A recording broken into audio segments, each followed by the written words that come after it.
கொடைக்கானலில் கோடை சீசன் தொடங்கியுள்ள நிலையில் சுற்றுலா பயணிகளின் வருகை அதிகரித்துள்ளது. இதுகுறித்த கூடுதல் விவரங்களை வழங்குவதற்காக நமது செய்தியாளர் அருண்பாபு இணைப்பில் இருக்கிறார். வணக்கம் அருண்பாபு, விவரங்களை பதிவு பண்ணலாம். வணக்கம் வினிதா. தரைத்தளத்தில் நிலவும் வெப்பத்தை தணிக்க மலைவாச தலமான கொடைக்கானலுக்கு சுற்றுலா பயணிகள் படையெடுத்து வருவது வழக்கம். இந்த நிலையில் வார விடுமுறை மற்றும் தொடர் விடுமுறை ஆகிய நாட்களில் சுற்றுலா பயணிகளின் வருகை அதிகரித்து காணப்படும்.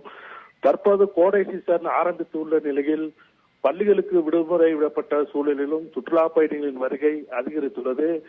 கொடைக்கானலில் மாலை வரும் காலநிலையை அனுபவித்து தங்களது சுற்றுலாவை மகிழ்ந்து வருகின்றனர்.